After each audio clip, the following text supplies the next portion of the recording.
Bora lá? Então, pessoal, finalizar aqui nossa aula de análise de risco. Vou fazer... apresentar aqui a tabela finalizada, como é que ela ficou, né? Então, ela nasceu assim. Então, isso aqui era o final da primeira fase. A gente tinha probabilidade, significância e as medidas de controle existentes, que no caso da atividade, nenhuma.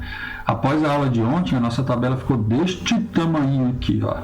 Apareceram aqui mais 1, 2, 3, 4 colunas, que são as medidas de controle recomendadas, a legislação aplicada a essas recomendações, mais uma probabilidade, mais uma significância. A ideia dessa metodologia que nós desenvolvemos e aplicamos é que eu consiga avaliar a eficiência das minhas recomendações com relação à significância do risco e à probabilidade. Então, será que essas recomendações que eu fiz, elas conseguem diminuir a probabilidade e impactar a significância? Então, aqui nós fizemos pensamos, né, de maneira coletiva, várias medidas de controle, várias recomendações, pensando na hierarquia da segurança do trabalho, na questão do EPC, da medida administrativa, do EPI, e aí construímos e finalizamos a tabela. Então, eu vou colocar ela aqui concluída, depois da discussão, do debate, né, da troca de ideias que nós tivemos ontem. Vou dar uma ampliada aqui no zoom, porque o foco são as últimas colunas, as que apareceram. Vou deixar aqui a probabilidade aqui novamente.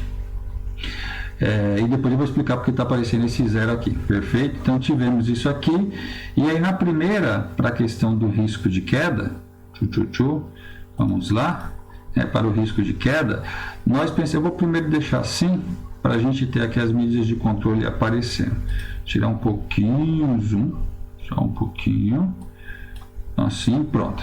Aí eu tenho aqui a medida de controle, o risco e a medida de controle aqui aparecendo.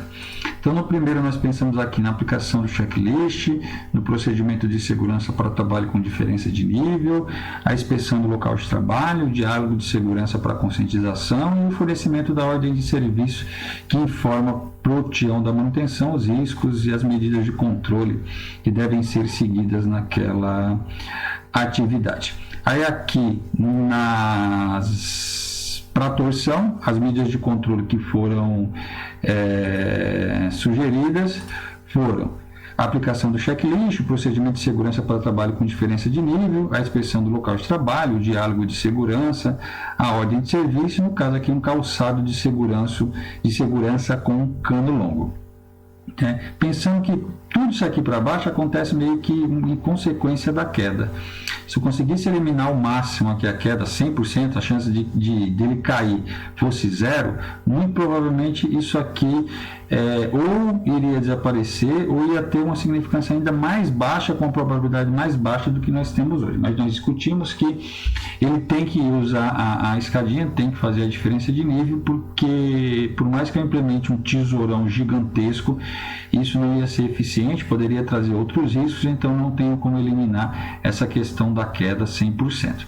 No caso aqui da fratura, as medidas também foram, clico aqui, as medidas também foram as mesmas, né? A aplicação do checklist, o procedimento, a inspeção do local de trabalho, o diálogo de segurança, o ordem de serviço e o calçado de segurança de cano longo. Descendo mais um pouco, pensando aqui na questão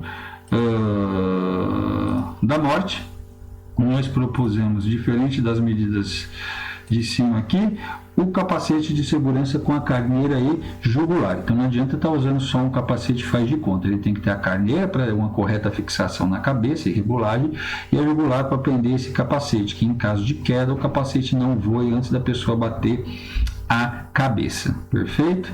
Já aqui na questão da irritação dos olhos e da pele, a nossa proposta foi, deixa eu tirar esse negrito, os procedimentos de segurança, só que nesse caso para trabalho com produto químico, diário de segurança, a ordem de serviço, disponibilizar a FISPIC do produto, e isso aqui é importante, eu vou mostrar por quê para vocês. Eu estou com a FISPIC aberta aqui, deixa eu dar um zoom. na FISP aqui. Se não travar meu computador, né, porque eu estou com um programa aqui aberto que é terrível. Vejam aqui, ó, no controle de exposição de proteção individual, eu tenho aqui na FISP a questão dos limites de tolerância, e eu tenho aqui, ó, as medidas de controle de engenharia. Então, por exemplo, manter o local com ventilação adequada é uma medida de engenharia. Os equipamentos de proteção individual apropriados, então ele determina qual é o tipo de proteção respiratória, de luva, de óculos, e ainda aqui estica, né, a proteção da pele e do corpo, recomendando um avental de PVC. Claro que essa recomendação é se você faz o produto de uso em grande escala, né? Você não usa aquele sprayzinho pequenininho. A utilização é em grande escala, então pode atingir o corpo inteiro. Para a nossa atividade lá, a questão da luva já é o suficiente. Então, quando eu forneço a FISP para o funcionário, também estou deixando ela à disposição. Eu tenho informações importantes. Aqui eu tenho informação do que fazer em caso de primeiros socorros, de incêndio. Então, isso aqui é uma medida de segurança muito importante, né? Uma medida de controle muito importante que deve ser atendida. Tá? Continuando aqui, nós temos aqui a questão do problema respiratório, que diferente do primeiro ali é a questão da máscara, da proteção facial, que eu já utilizei a da FISP, e no final aqui a dor no sistema muscular, que é a gente colocou a guardar e conservação adequada das ferramentas de trabalho, porque aí ela não vai ficar enferrujada, não vai perder o fio ali de corte, então não vai precisar amolar toda vez que for utilizar. E caso necessário, a implementação de uma análise ergonômica do trabalho ou da tarefa, especificamente dessa questão de amolar a faca ou da atividade do tião neste momento. Beleza? Fizemos isso, recomendamos aqui as medidas de controle e nós fomos para a próxima coluna, que é qual é a legislação, né, aplicada a essas recomendações. Então, na maioria, nessa primeira aqui é a questão da NR1, já com um novo título aqui, né, Disposições Gerais de Gerenciamento de Riscos Ocupacionais, ó, tem tudo a ver. Na linha 2 aqui, a mesma coisa, só que aí aparece a NR6, então tenho que verificar as questões da NR6 na hora do fornecimento do EPI. Aqui também NR1 e NR6. Aqui, mesma coisa, NR1 e NR6. Também NR1 e NR6. NR1 e NR6. E aqui aparece a NR1 e a NR17, caso eu opte por fazer essa análise ergonômica do trabalho. Beleza? E aí nós começamos a avaliar, tá? Com a implementação dessas medidas, esta probabilidade ela continua como provável ou ela vai ser reduzida? Nós chegamos à conclusão que essas medidas vão reduzir. Então, até pensamos assim, vai deixar a questão de maneira extremamente remota que aconteça, e aí eu expliquei que usar o extremamente remota nesse caso não é muito adequado por conta de que eu não consegui eliminar em 100% o risco de queda, e o extremamente remota pode dar essa falsa sensação. Então, eu acabo recomendando a utilização do remota, né? Então, a probabilidade cai para remota. E aí, a partir do momento que eu coloco aqui o remota, vocês vão ver que aqui, ó, eu já deixei uma fórmula, eu espero que rode direitinho, nos testes rodou ok, que já vai aparecer aqui para mim a significância, que eu não vou precisar digitar. E outra, quando eu digitar o remoto aqui, ele também já vai dar o peso, né, o peso desta probabilidade para mim, não vou precisar ficar olhando a tabela toda hora. Então, quando eu coloquei aqui, o 2 já apareceu, e a significância aqui apareceu o aceitável. Perfeito. Então, por exemplo, se eu escrevesse aqui o muito provável,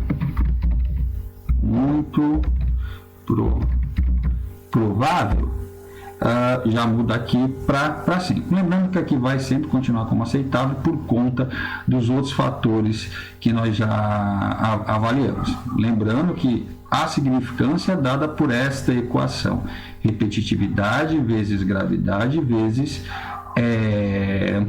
probabilidade. Para vocês entenderem como isso aqui impacta, então vamos imaginar que essa situação aqui, vou tirar o zoom,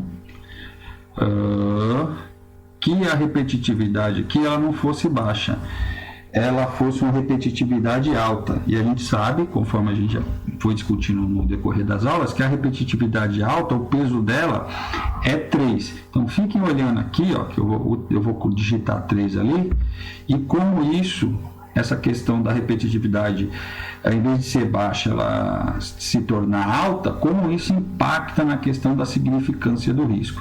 Vou apertar aqui, ó, pum. Olha, o risco aqui, ele já passou a ser um risco intolerável, ou um risco tolerável. Mudou. Por quê? Porque a repetitividade aqui como é que se diz? É baixa. Perfeito? Então já influencia. Se eu tiver, para vocês entenderem o que é realmente essa significância, se eu tiver algo com a significância, com a repetitividade alta, beleza? E aqui, por exemplo, com uma gravidade muito séria, então vamos imaginar que isso aqui é um muito sério, e o peso do muito sério é 5, olha como esta combinação aqui, ela é bombástica, né? Fiquem olhando aqui que quando eu apertar o Enter aqui no meu teclado, olha, o risco passou a ser intolerável. Então vamos imaginar que essa aqui fosse a situação original e aí eu colocasse essas medidas de controle. Então então agora a probabilidade não é mais muito provável, ela vai cair para remota.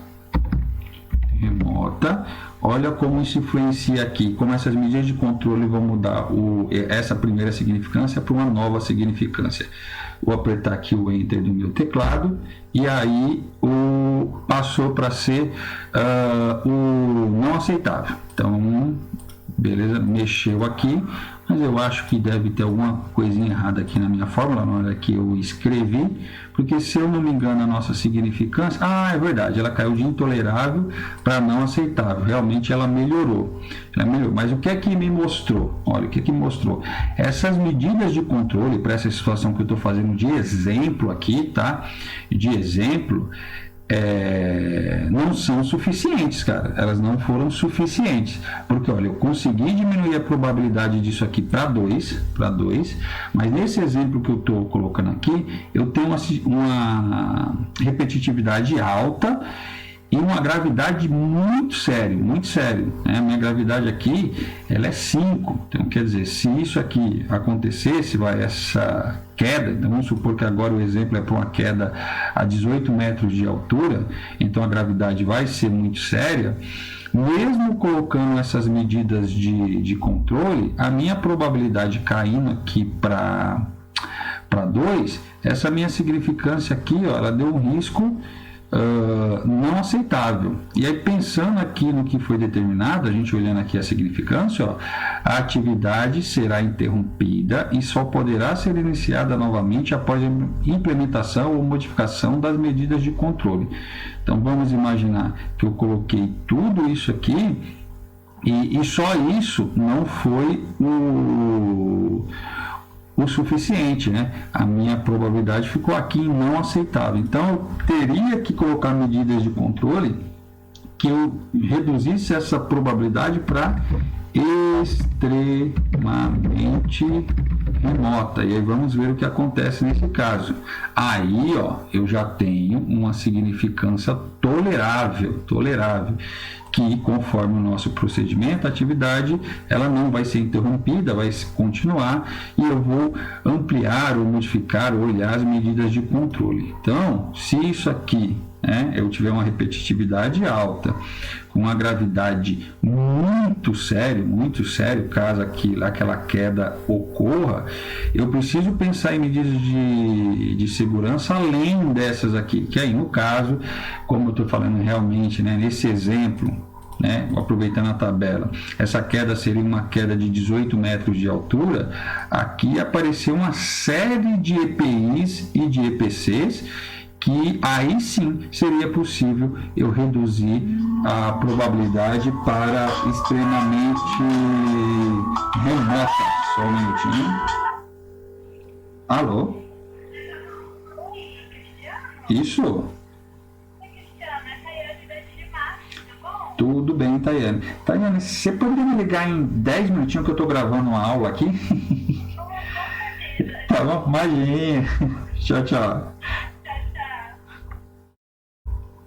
Pronto, pessoal, voltando. Então, para a gente entender como isso aqui funciona. Perfeito? Vou voltar para as coisas originais. Baixa. Volta lá, né? Baixa. Aqui vale 1. Aqui era o provável. Aqui vale 4 nesse... Ah, não. A gravidade aqui, né? A gravidade aqui era moderada.